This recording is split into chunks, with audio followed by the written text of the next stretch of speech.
Hallelujah.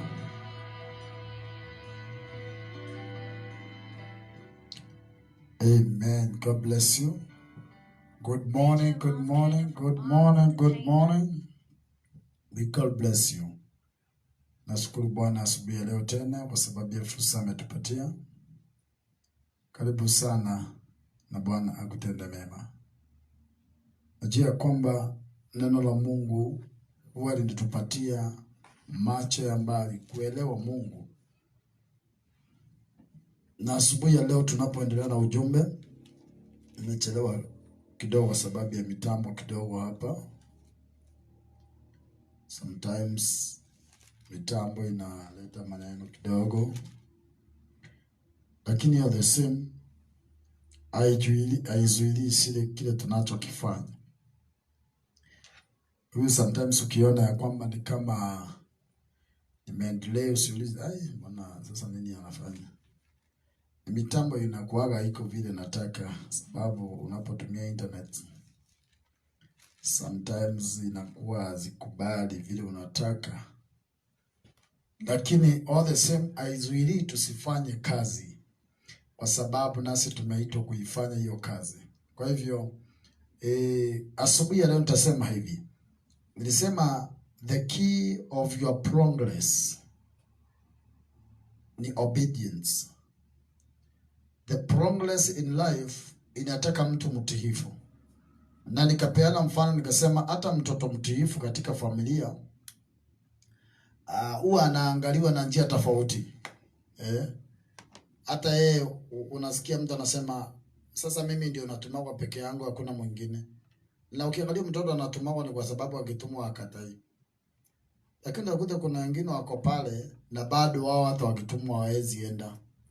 Sasa mtu kama huyu unaangalia unashindwa, kwa nini ni mtoto mmoja anatumwa? Si kwa sababu hata anataka kutumwa sana. Hata mmoja kumtuma katoto kale katiifu kwa nyumba kanaona maneno.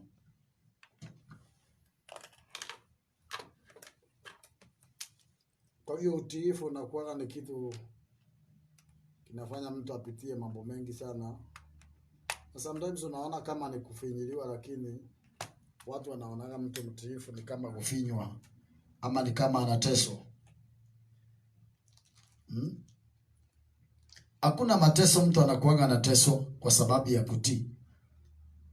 Ni vile sasa wewe ndio unaonekana ukiwa unakubali. Hata kwa Mungu iko hivyo. Mungu anaangalia ni nani mtiifu na ndiye anatuma. Sasa tukianza kufika mambo ya Mungu na utiifu wa kawaida, na unaangalia na njia tofauti, kwa sababu njia hizi ni mbili. Kuna mtu hufanya kwa sababu ni force ana otherwise. Unasikia mtu anaambiwa usipolala huku, usipofanya hivi au talala hapo, utafute mahali pa kulala. Akikaa chini anafanya mahesabu, anaona hata nikienda kulala kwa fulani siwezi lala siku 3, hata nikienda kwa fulani itakaa siku mingi, itabidi nirudi kwangu. Kwa hivyo inamaanisha nini? Wacha tu nitii, lakini si ati nimetii. One day nilisema mama mmoja alienda kuosha mtoto. Na kwa sababu mtoto anaambiwa kalie kalai aoshwe, ilikuwa ngumu sana kwake kukubali ya kwamba ataoga. Sasa akaambia mamake ni sawa tu umeniambia nikae, lakini mimi nimekaa, lakini ndani yangu nimesimama. Kumaanisha ya kwamba nimefanya kitu kile ndani yangu sijakubali, but because of umenichapa sana na sina otherwise, sitaweza kusema uongo. Ndani yangu nimesimama, kwa kalai nimekalia. Kwa hivyo obedience, it is from your heart. It is not about sio potoso. Auonyesi watu ya kwamba unalifanya kwa sababu ya heshima ya watu wengine. Upendo si potoso. Kumaanisha kwamba kuna watu hufanya vitu wakiwa na lengo fulani. It is from your heart. Kama unachokifanya si kwa moyo, either ni vile mtu alikuconvince na akakufinyilia sana ndio maana umefanya, haileti manufaa na haileti faida. Kwa hiyo mafundisho tunaofundisha si kwa sababu ya kwamba nimejiweka hapo kwa sababu ya kufundisha tu. Ni kitu Mungu ananiambia. Many people they are not obeying my words. Hawaniamini my commandment, sheria zangu. Sasa ikifika saa hii asubuhi tunasema kwamba Bwana tusaidie tuweze kuamini neno lake. Chapter 8 verse number 14 ya Romans 8, if you are there, Bible inasema hivi: kwa kuwa wote wanaoongozwa na Roho wa Mungu hao ndio wana wa Mungu. Mtu anayekubali kusikiza vile Roho wa Mungu anasema. Wengi wetu tunaongozwa na tamaa zetu na mili yetu na anja zetu, but tunatema Roho nje kando, kwanza tufanye shughuli zetu wenyewe. Mungu anapoangalia naona ya kwamba wewe mwenyewe ni kweli unampenda, but unapoanza kufanya mambo aufanyi vile anataka, au kubali Roho wa Mungu, because Roho wa Mungu ndio utusaidia kuobey the voice of the Lord. Sauti ya Mungu inasikika namna gani? Sauti ya Mungu ni wakati umeamua kufuata maagizo ya Biblia. Sauti ya Mungu ni wakati umeamua kufuata the truth of the word. Sasa shida inakuwa mara nyingi hatujajua jinsi ya kufuata neno. Ni vile unasikia ndani yako unataka kufanya ndivyo unafanya, but you don't know kama ni Roho Mtakatifu anakusaidia ama ni wewe mwenyewe unafanya mambo zako. Kwa hiyo ni vizuri kujua obedience ni Roho Mtakatifu anakusaidia kuobey. For your own power you cannot carry the weight, because sometimes God tell you something unaona ni very difficult. Nilikuwa naangalia wakati Yeremia anaambiwa kwamba achukue ile nira ya ng'ombe na avurute apite sokoni. Ezekiel anaambiwa atoboe nyumba, asingilie kwa mlango, atokee kwa hata wao wenyewe walikuwa wanapatiwa hard time, but because of obedience wanafanya yale wanaambiwa. But the problem is, saa hii kuna vitu unaweza ambiwa na Mungu ulize kweli ni Mungu amesema ama ni pepo inaongea. Because tunataka Mungu afanye according to our standard. Na standard zetu ni zile za utarabu. Mpaka tumeonyesha Mungu si lazima vitu Mungu afanye muujiza hivi. Mungu anapaswa atembee hivi. Mungu anapaswa kumanifest hivi. Mungu anapaswa afanye kazi namna hii. Sasa inaonyesha ya kwamba kama Mungu tutampatia vile anapaswa kuoperate, okay, na njia fupi ya kwamba sisi wenyewe hatutaki kusikiza Roho Mtakatifu. Kwa hiyo unapofanya hivyo, Biblia inasema ya kwamba kwa kuwa wote waongozao na Roho wa Mungu hao ndio wana wa Mungu. Hatuwezi kuwa wana wa Mungu na hatuna Roho wa Mungu. Kwa hivyo lazima uzichunguze, uulize ya kwamba ninaongozwa na Roho wa Mungu ama mwenyewe nafanya vitu zangu. Sababu unapojua ya kwamba Roho wa Mungu anakuongoza, utatembea na Roho Mtakatifu. Kama unaongozwa na hali zako na maisha yako, itakuwa very difficult kufanya mambo ya Mungu. Alafu inasema hivi hapo chini: kwa kuwa hamkupokea roho wa utumwa aletao hofu, bali mlipokea roho kufanywa wana, ambaye kwa hiyo twalia Aba, yani Baba. Tukupatiwa roho wa utumwa. Kwa hivyo all the same, obedience sio utumwa. Si tumefanywa mtumwa sasa wewe mwenyewe umefungwa mahali. It is not a prison. Sasa watu wengine mtu mmoja aliniuliza ya kwamba kwa nini Mungu aseme tutoe fungu la 10? Na hiyo pesa tunajua iendangi kwa Mungu, ni watu uchukua. Mungu hakuna siku ameipokea chochote kutoka kwako direct. Mungu anaweka mtu utakayepitia. Hata wakati wa nabii, hata wakati Abrahamu alienda akapiga vita, alienda akatoa tithe kwa ule mfalme alikuwa wakati huo. Akarudi wakati wa Musa, watu walikuwa wanatoa sadaka, wanakuja kwa makuhani. Vitu zile Mungu alikuwa anaamuru zifanywe. Hiyo maana ya Mungu kusema mtu au anafanya, anaangalia the level of obedience. Because sometimes unaangalia level, Mungu anataka kujua unaweza mtii mpaka wapi. Unafikiria Mungu akiitisha Ibrahim mtoto wake, alikuwa anaanza na mtoto? Alikuwa anaanza na moyo wa Ibrahim, kujua kwamba Abraham, tumefikanisha wapi na wewe.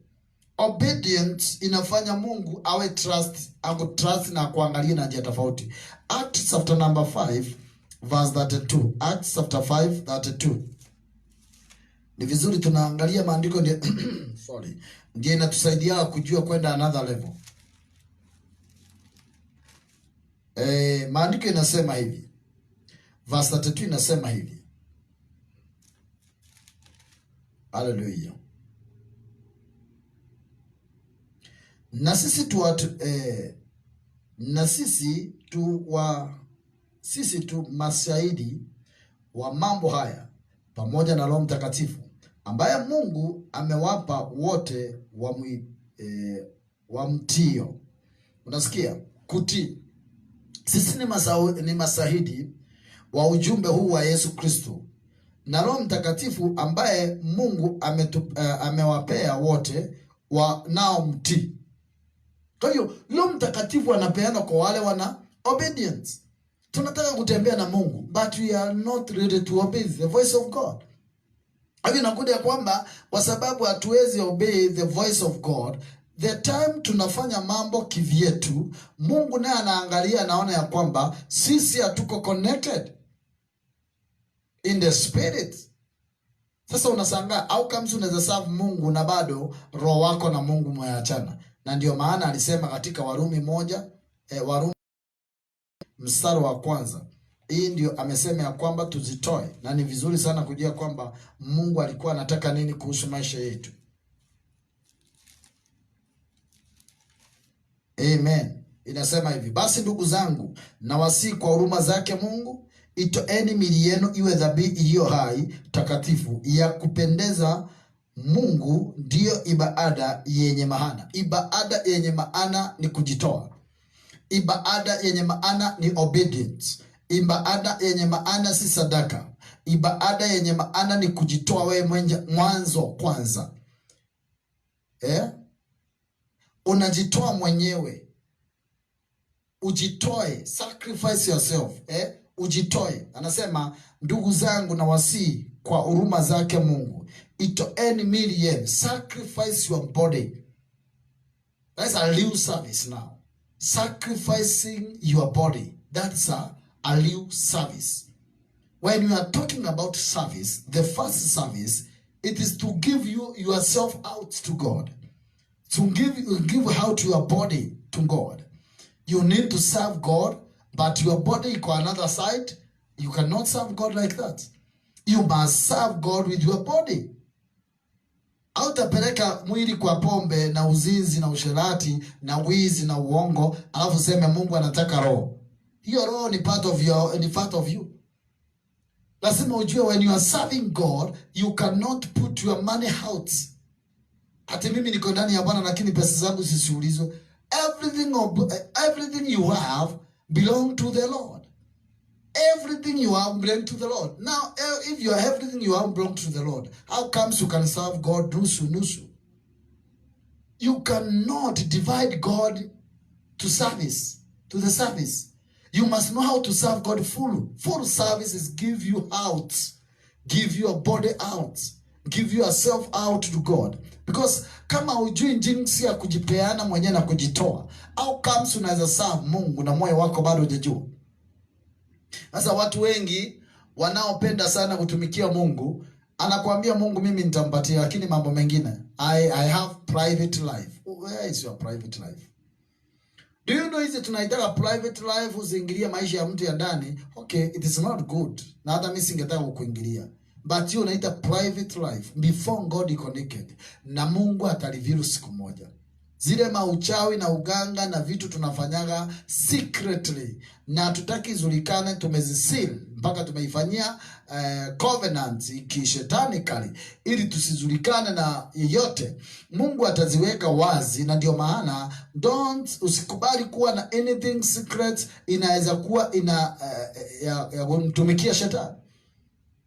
Mahali maandiko yanasema ingia chumba za siri ni mahali pa maombi. Ingia chumba cha ndani za siri umuombee Mungu wako huko. Mungu naye ombea sirini, atakubariki kwa wazi, ataonekana, atakukuja kukuinua wazi. Hii ndio point unapaswa ujue kwamba tunapoanza kuserve Mungu kuna yale mambo tunapaswa angalia. Nasema kwamba basi ndugu zangu nawasihi kwa huruma zake Mungu. Kwa hivyo hata hiyo ni kuomba. Ni kitu anajaribu kuomba, anajaribu sana. Na huruma zake Mungu, toeni miili yenu iwe dhabihu iliyo takatifu ya kupendeza Mungu. Hiyo ndio ibada yenye maana. Kwa hiyo ibada zingine tunafanyanga hazina maana, zina maana. Lakini wakati umetoa mwili wako kama dhabihu, inakuwa na maana more than vile unafikiria. Philippians chapter number 2 verse number 11. Na kila ulimi ukiri Hii ni kitu ambacho uelewe vizuri. Na kila ulimi ukiri ya kuwa Yesu Kristo ni Bwana kwa utukufu Baba. Kila ulimi utakiri Kristo ni Bwana. Sasa ni vizuri uanze kujua ukiri sahihi. It is good to confess. Anasema wale wanakiri mimi hapa, nami nitawakiri kwa Baba. Wanayenikana hapa, nitawakana kwa Baba. Kwa sababu hata hiyo ni kuobey. How many people hawatakangi kutoa testimony ijulikane? Romans 15 verse 32. Nipate kufika kwenu kwa furaha. Na Paulo anasema kama apendavyo Mungu, nikapate kupumzika pamoja nanyi. Mungu wa amani na awe pamoja nanyi nyote. Amina. Hapa alikuwa anaonyesha kwamba nipate kufika kwenu kwa furaha kama apendavyo Mungu. Kusema Mungu apendavyo ni kumaanisha kwamba I want to do the will of God. Obedience, it is to do the will of God. When you are doing the will of God, now you are obeying the voice of God. Now, what is the will of God? Mapenzi ya Mungu ni gani? Mapenzi ya Mungu ndiyo gani sasa? Kama sasa tunajua mapenzi ya Mungu. Mapenzi ya Mungu ni kufanya vile neno la Mungu limesema. Zaburi 128. Eli kila mtu amchaye Bwana. Hiyo ndio kitu ya kwanza. Kumcha Bwana ni kuogopa. Aendaye katika njia zake. Eli mtu amchaye Mungu, aendaye katika njia zake. Wakati unatembea na barabara za Mungu, because there is a ways of the Lord. Ways of the Lord. Kuna njia za Bwana. Anayefuata, aendaye kwa njia zake. Obey the Lord. Heshimu Bwana. Respect the Lord.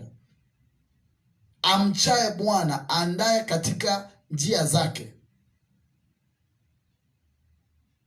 Kwa hiyo unaona, unapotembea na njia zake, hiyo ni zile zinafanya baraka za Bwana zionekane katika maisha yako.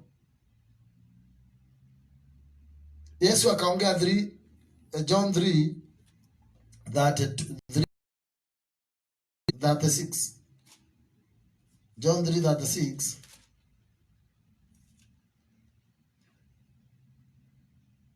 Amwaminie mwana yuna uzima wa milele.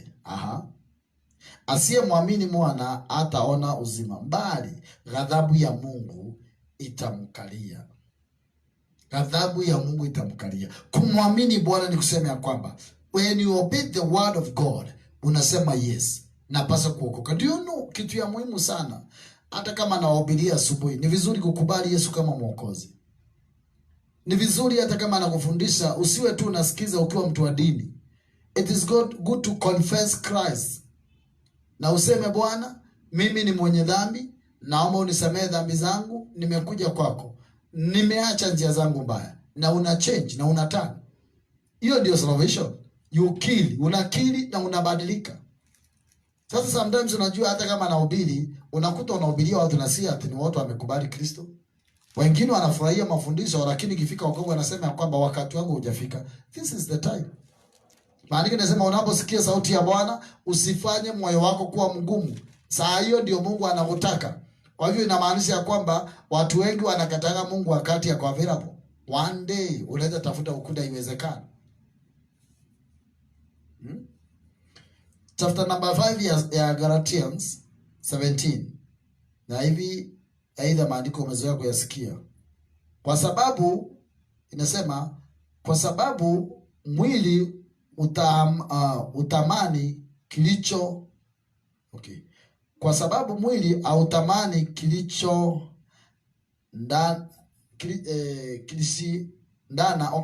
utamani kinaoshindana na roho, na roho kuishindana na mwili, kwa maana hizi zimepingana zote mbili, hata hawezi kufanya unavyotaka. Roho anashindana na mwili, mwili unashindana na roho, na hizi mbili haziwezi kubaliana. Sasa hapa ndio mtu anajipima aelewe ya kwamba anataka mambo ya Mungu sana ama ya mwili. Kwa sababu Roho wa Mungu anashindana na vile wewe mwili wako unataka. Mwili wa Mungu unashindana na Mungu. Kwa hivyo kuobey the word of God, kitu moja nataka ushike vizuri hapa, ni gharama.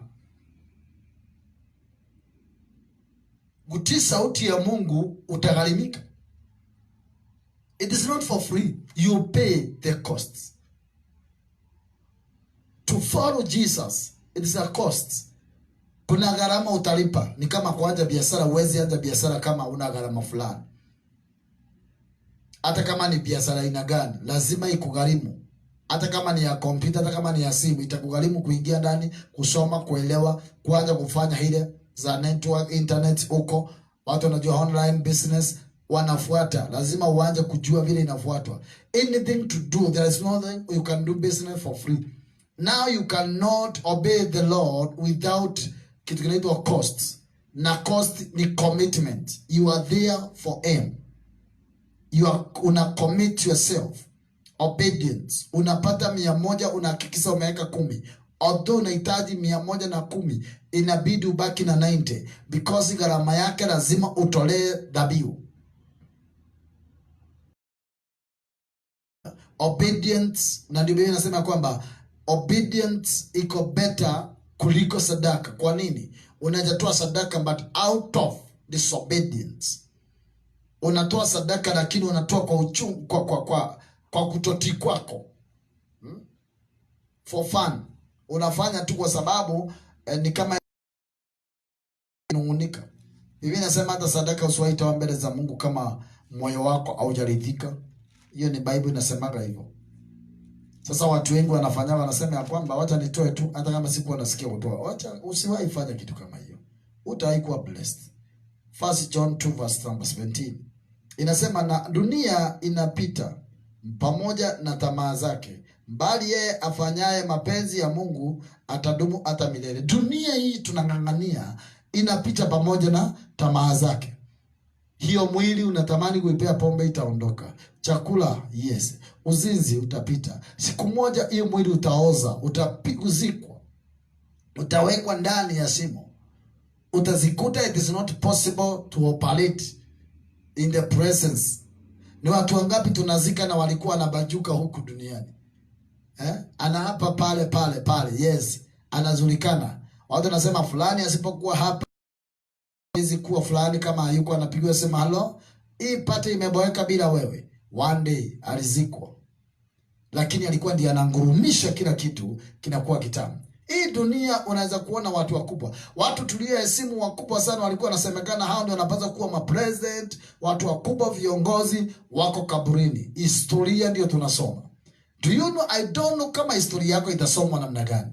Mimi naamini Mungu ya kwamba historia yangu haitakuwa kusomwa tu na watu vile nilifanya mambo lakini naenda kuharibika. Because hakuna mtu anaendaga aturudi atuambie huko nimetoka bwana, kuko hivi na hivi. Prepare yourself. Ukitaka kujua kuna Mungu ni ya kwamba vitu zinatokea zinashinda uwezo wa mwanadamu. Saa hii corona imeshinda uwezo wa binadamu, kumaanisha ya kwamba kama mwanadamu ameshindwa, kuna mwingine anaweza. Basi mwenye alileta hii ana uwezo, mwenye alizuia alikubali kuja ana uwezo. Hiyo ninakufundisha ya kwamba kama umewezwa wewe na mambo ya kawaida, kuna mwingine anaweza. Otherwise kama unakufa na wengine wanazaliwa, wewe unafikiria nani alikuumba? Kwa sababu kuna mtu anafikiria maana anasema naona kama hakuna Mungu. Ukiona kama hakuna Mungu unafikiria nani, ulitoka wapi? Na vitu zile zinafanyika bado hazikuonyeshi ya kwamba kuna Mungu. Biblia inasema ya kwamba dunia itapita pamoja na tamaa zake, bali yeye afanyaye mapenzi ya Mungu atadumu milele. Fanya mapenzi ya Mungu, inaitwa obedience. Labasakata. Naona namalizia sasa. Leo naona watu walilala. Ndio maana nilisema leo naanza tu. Mahali utakuja ili jifundishe kuwa hapa. Sasa Galatians 1:10. Unajua Yesu atakuja mko umelala tu. Sasa nani atakuamsha? Biblia inasema ya kwamba lazima uwe na uwezo wa kusikia tarumbeta. Otherwise utakuta kwa peke yako, ulikuwa umelala wawili. Acha kufanya mkono hivi usikie kama mwenzako ameamka wapi. Utasikia tu akipiga nduru kwa nini ni fulani amepotea. Fulani amepotea. Ukisikia hivyo unajua Yesu amerudi na mimi nimeacha. Ukisaacha sasa unajua hapa ni kiumane. Ujiokoe na blood yako. Ama ujuani Biblia inasema nini? Wale watabaki itabidi sasa wakufe kifo, damu yao ndio itawaokoa. Ile nitawafundisha hiyo mambo vizuri. Sababu unajua ndio atakataa kuwekwa namba ya 66 kununua na kuuza. Na kwa sababu ulikuwa unapenda Mungu na damu ya Yesu kuichukulia wakati ulipaswa kuichukua, na sasa umekataa hiyo namba, na mbona okay sawa. Unapelekwa sasa, ndio unaona zile machini za kukatakata maglider. Unakata kidole moja hivi. Unaruza bado unasema Yesu ni Bwana. Unasema ndio, unakata sikio pole pole, unakata pole pole. Yaani alafu unajua saa hii ukufi haraka. Unajua kuna wakati mtu unakatwa tu unakufa hapo. Sasa Biblia inasema kwamba ukivumilia hiyo mateso yote, ukufe sasa, utakuwa umeokoka kwa damu yako. Kwa sababu umesema yes, hautakataa kuconfess Christ na umeuawa na Hawa, utaona uzima. Lakini si damu ya Yesu itakuwa imekuokoa. Wewe mwenyewe damu yako kukataka. Neema, tunaokolewa kwa damu ya Yesu bila force. Unakubali tu Kristo akuokoe na utembee na yeye. Na saa hii unakataa, mahali unaomba, mahali unasaidiwa na Roho Mtakatifu, hapa hakutakuwa na Roho kumsaidia. Ni wewe utasema hapana, siendi kwa shetani, wacha nikate miguu pole pole, nikate shingo pole pole, nikate mahali pole pole, nikufe niende kwa Yesu, lakini nasema asante nimefika. Obey today. Do you know kutolipa fungu la 10 kunafanya uingie jehanamu? Anything to do with disobedience inaweza fanya ukose Mungu.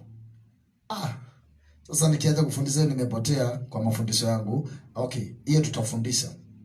Vizuri sometimes wafundisha what is the reality. Revelation watu wafundisha kitabu ya Revelation unaogopa, nitakufundisha because I know the Bible. Vile inasema. Galatians 1:10 inasema hivi, maana sasa je, ni wanadamu ninaowashawishi au Mungu? Maana sasa je, ni wanadamu ninawashawishi au Mungu? Au nataka kuwapendeza wanadamu? Kama ningekuwa hata sasa nawapendeza wanadamu, ningekuwa mtumwa wa Kristo. Singekuwa mtumwa wa Kristo. Ni wanadamu sasa ama ni Mungu? Ni Mungu tunataka apokee sifa, atuone, ama ni wanadamu tunataka kufurahisha? Wewe unafurahisha nani? Don't compromise because of people. Hata Galatia mwenyewe bila anaambiwa kanisa, unajua ni kanisa la Galatia zile Paulo alikuwa anaandikia barua. Maana sasa je, hiyo ni kushangaa. Unajua ameweka alama ya mshangao hapa. Maana sasa je, ni mwanadamu ninawashawishi au Mungu? Hiyo ni swali. Au nataka kupendeza wanadamu? Kwa sababu kama unapaka kupendeza Mungu, itabidi utii the word of God. Sasa vitu mingi tunafanya, tunaonyesha wanadamu. We don't fear the Lord, we fear people. Tunataka watu watuone na waone njia zetu vile zilivyo. It is not right. It is not good. But I want to tell you something. When you know the Bible, you must obey the Bible. Akasema ya kwamba hapo chini, kama ningekuwa hata sasa na wapendeza wanadamu, ningekuwa mtumwa wa Kristo. Sasa ndio unapaswa uangalie.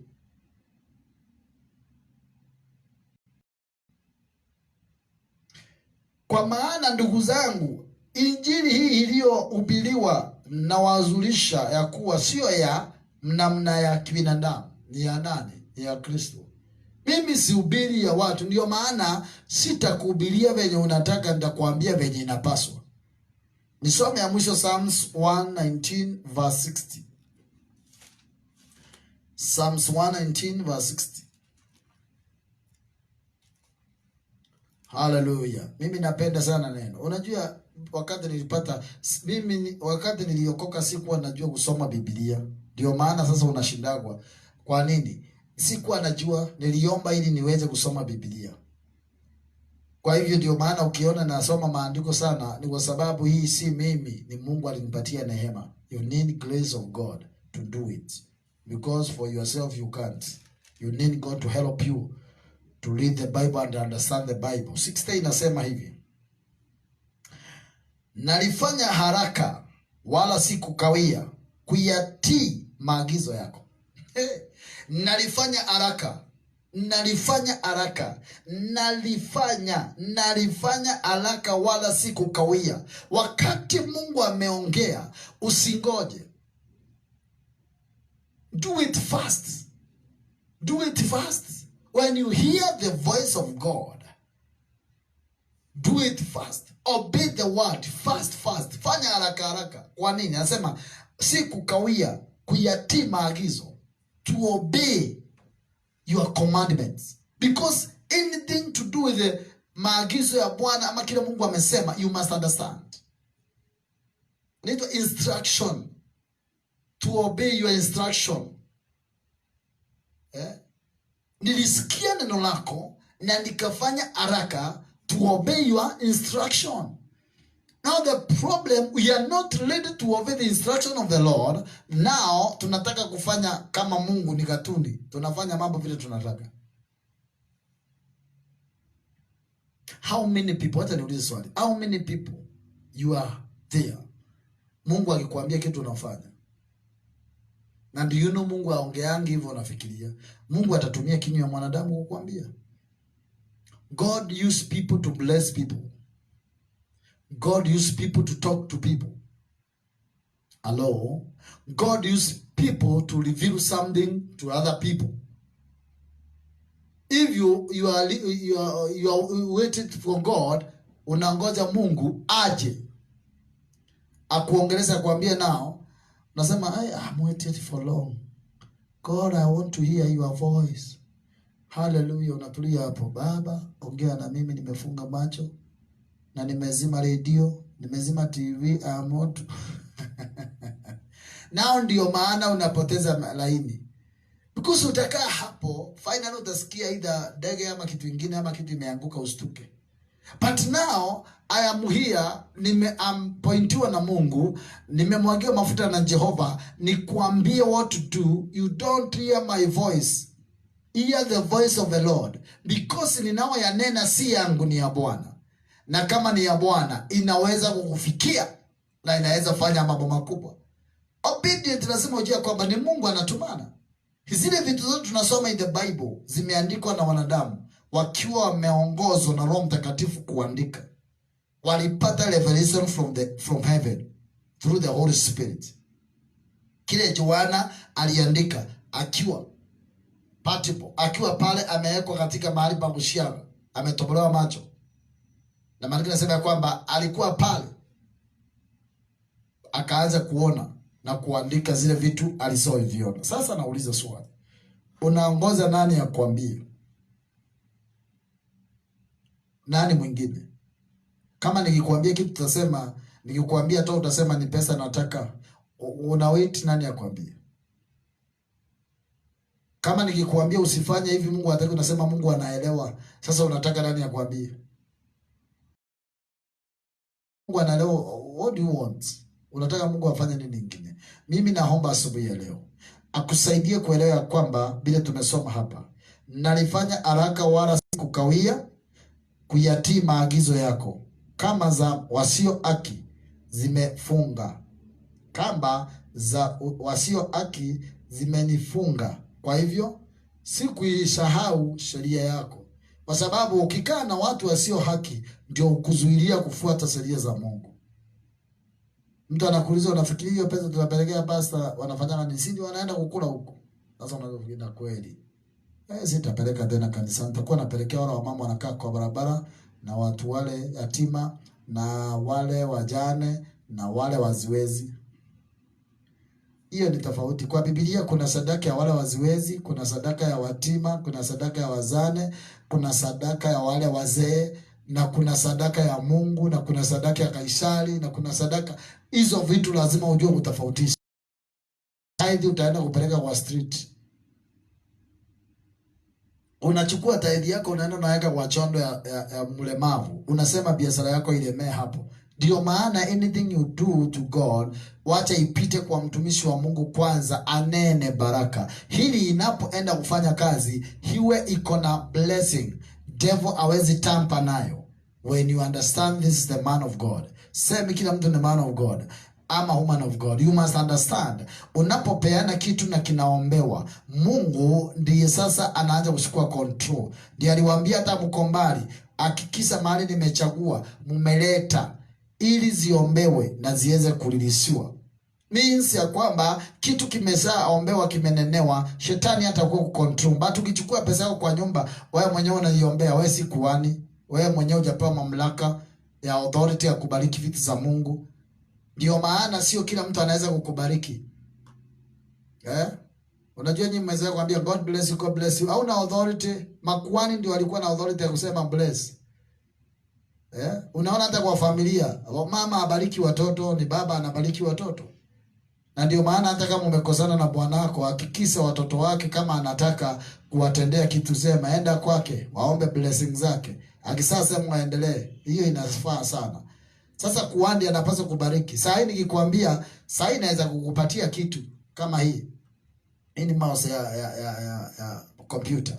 Nikupatie nikwambie pokea, uichukue kwa mikono yangu. Wewe utasema nini? God bless you. Who told you that? Mimi nikikupatia, unapaswa useme thank you.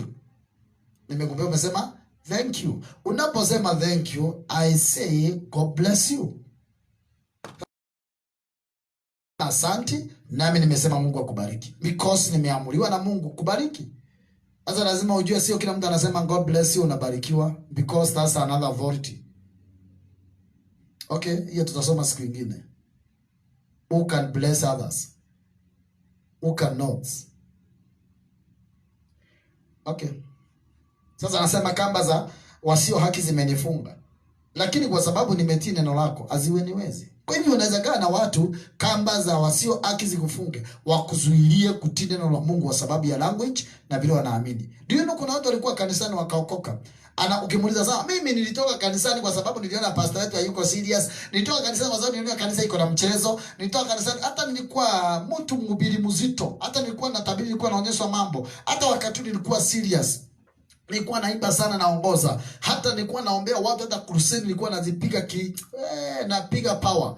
Inashuka kama umeme. Lakini nilikuta siku moja pastor wetu akiwa na mwanadada hapo kwa ofisi, akiwa anamshikasika anafanya hivi, nikauliza hii ndio wokovu? Mimi nikaweka Biblia chini nikaenda. Number 1, kile uliona na si kizuri na ulisikia umekwazika, but si pastor alikuokoa, si huyo dada, uliokolewa na Yesu. Mambo mengi tunayaona yanaweza fanya tusifuate Mungu.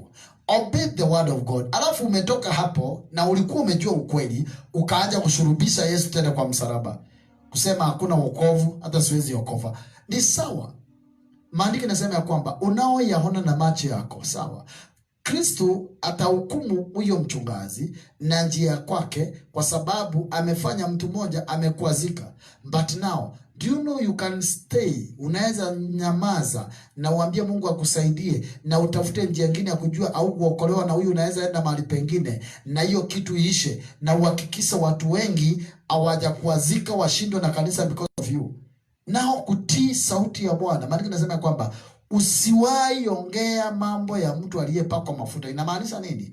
Unapoweka vitu za watu wa Mungu out na watu wengine wanasikia, walio na imani ya chini, inafanya wamkatae Mungu. Na sasa mtu akikataa Mungu because of you, damu yake iko juu yako. Kwa hivyo ni vizuri ujue kwamba obedience is better than sacrifice. You must know. Sometimes we sacrifice a lot, but out of pride. Tuna sacrifice out of pride, out of our own desires. Utajitolea mahali kwa mtu yote ukijua kwamba nikimshika nimeshika kesho. Do you know kuna wapendwa wanapendana mtu si kwa sababu anampenda. Najua nikisema mshika hivi, naona kwa ndiye mshana peke yao, naona kwa wako na mali, naona hivi. Sasa nikiwa hiyo mboma mimi ndio nitamiliki. Sasa wewe ukifikiria unapendwa, mwenye anafanya hivi yote anaangalia kesho. Wewe unaona kupendwa. Be careful. Be careful. Love the Lord. Love the Lord. Baba, kwa jina la Kristo naamuru asubuhi ya leo baraka zako juu ya wapendwa wanaopenda hii program na wanakuwa nayo asubuhi. Asante kwa sababu programu yetu Bwana imekuwa ya kufana na imekuwa ya ajabu. Naomba Mungu uendelee kuwatendea makubwa na kuwalinda katika jambo lolote linafanyika. Nabariki maisha yao, nabariki nyumba zao, nabariki kazi zao, na declare favor of God upon them in the name of Jesus Christ. I pray for the power of the Holy Spirit and declare the will of God ifanyike maishani mwako. Asubuhi ya leo kwa dakika 40 zile nimeongea hapa, nimedeclare Jehovah God ukatawale katika jina la Yesu Kristo. Nimedeclare favor, nimedeclare glory of God upon your life. I pray for the healing in Jesus name. Nimesema obedience, obedience, obedience. The spirit of obedience ndani yako ianze kufanya kazi, na neema ya Bwana ikutoshe asubuhi ya leo. Nimewabariki nyote na wanenea baraka biashara zenu, kazi zenu, mahali mnaenda muongozwe na Jehova. Kwa jina la Yesu Kristo nimekuombea, sema amen. Unalohitaji andika pale, nitumie message. Mimi sipendi kudiscuss. Kuna watu wananiandikia na naomba na wao, lakini siwezi taka kudiscuss anything to the mitandao, vitu za watu. Unajua kuna watu wanapenda sana kutoa testimony za watu kwa mitandao, wanaongea vitu zote. Ni sawa, lakini haileti, hiyo ni mambo mengine. Hata Yesu alikuwa anamwambia endeni, mnamsiambie mtu ya kwamba nani amewafanyia hivyo. Okay, wacha watoe testimony wenyewe, lakini don't force them to do it. Si wakuje ni waite kujeni mtoe ushuhuda vile Mungu amewafanyia. Ukitaka kutoa ushuhuda utatoa hapo na utaandika mwenyewe na utasema vile kilifanyika, but I cannot force you to do it. Siwezi kukuambia kuja utoe ushuhuda. Lakini kama Mungu kuna kitu amekufanyia ni vizuri unaandika. Hata kama hutaki kuandika hapo na niandike inbox, Mungu amekufanyia something ama kuna kitu unahitaji, Jehova atabariki maisha yako. May God bless you, may God keep you. Awe na wewe. Thursday iwe ya kupana, na shetani asiingilie mambo zako. Na anything unafikiria, Mungu akupe amani na ushindanie. Don't think vile dunia inaenda, simama na Jehova na atatuokoa na hatutapatana na disaster iliyo katika dunia. Tuendelee kuomba, tuendelee kuita Mungu, tuendelee connect maisha yetu. Jioni tunaongea habari ya kuongea. Jana tulifika kwa ulimi. Ulimi ndio everything. Leo hakikisha hujapotea. Leo mmechelewa. Sijui mlienda wapi. Lakini Mungu awabariki sana. God bless you, God keep you. Hata utakuja kuangalia, Bwana akubariki. Jambo lingine, wewe enda kwa YouTube yangu. Andika Apostle Kariuki, Apostle Asford Ministry. Hiyo ndio utaona kwa YouTube. Apostle Asford Ministry. Ukisha andika Apostle Asford Ministry, italeta zile vitu nimepost. Unaenda pale ku-subscribe. Unaona kama iko red. Ukiona iko red, ujue bado hujasubscribe. Ukisubscribe ufinye pale. Ukifinya sometimes inakwambia sign in. Inakwambia uweke email yako ama uweke namba yako, unaweka. Sasa inakuwa pale inaweza kuonyesha ama ikuonyeshe kengele mahali. Maana kengele imeandika on, unafinya hapo. Ukisha finya inakwambia anything ninatuma pale itakuwa inakufikia na una notes ya kwamba nimetuma kitu. Finally, kupatia mimi kusubscribe na kuambia marafiki zako wale unaopenda wanaweza kusubscribe. Inani views nyingi ama subscriber wengi ili niweze kuhubiri kwa YouTube direct. Kwa ufupi sasa siwezi kuhubiri direct kwa YouTube because subscriber wangu ni kidogo. Mpaka nifikize that level ya kuwa na subscriber wengi ndio naweza kwenda direct kwa YouTube. Ndio maana sasa niko kwa Facebook. Kwa hiyo nikiwafikisha watu 1000 subscriber naweza kuhubiri direct kwa YouTube. Naweka video YouTube direct. Kwa hivyo sasa inabidi saa hii nikihubiri kwa Facebook natuma kwa YouTube hivyo. Sasa wewe ukinisaidia na kuambia marafiki zako na rafiki wa rafiki yako na rafiki wa rafiki yako, you are helping me to go higher. Now God will bless your life. God bless you. God keep you. Amen. I thank you.